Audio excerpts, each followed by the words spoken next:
Well, the new 250 Toyota Prado is here and it is definitely shaking things up a bit, and you thought we'd forget it. What does this mean though for old 150 Prado owners? Is the new 250 going to be something that they're going to enjoy, and just four-wheel drive enthusiasts in general?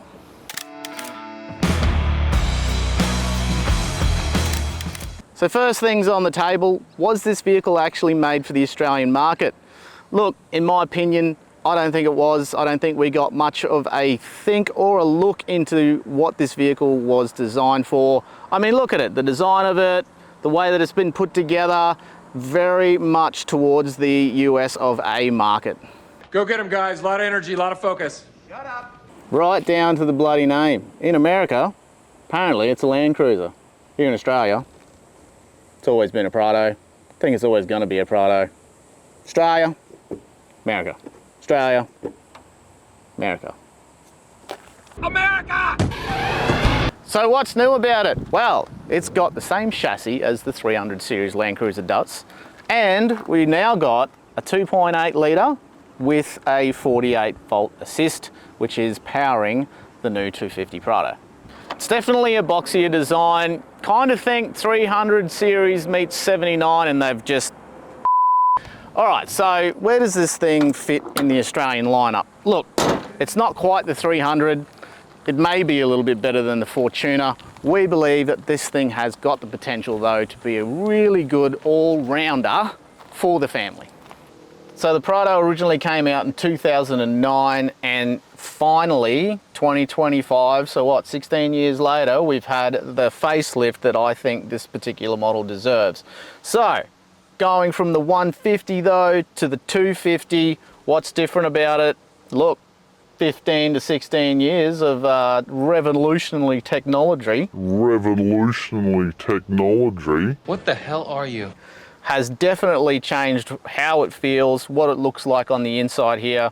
Like this steering wheel is holybuttons.com.au. You've got a full digitalized dash. You've got features like phone chargers, whack your phone on there and away it goes.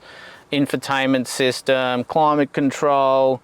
Not saying that the old one didn't have it, but let's be honest. This interior of this vehicle is definitely a big tick for 2025 compared to the old 150 base.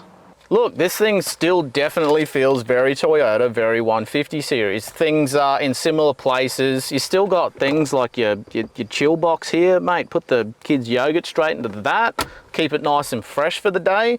It doesn't feel unfamiliar. So if you are thinking, or you've got a 150 stepping into this space, you get in it, you feel at home. You've got all the same type of features that the 150 did have, except it's just modernized. Things are in today's date rather than 2009. There is different trim models, so depending on what you purchase, you're obviously gonna get different things, but look at this, mate. Look, this leather in here. I've got full controls over the air conditioning back here. There's charging points, USB-Cs, all of those types of features that you would want in a modern day four-wheel drive. All right, so this thing is definitely still 150 Prado when it comes to the rear. Pop the glass at the back. Mind you, this was definitely the later model of the Prado, probably the Altitude, I think, when it comes to mine. Yeet some kids' bags in the back of there, close her up, but if you obviously need to get right into things, mate, that was a wasp right in my face. Who doesn't love a power tailgate? Makes you feel like you're on first class.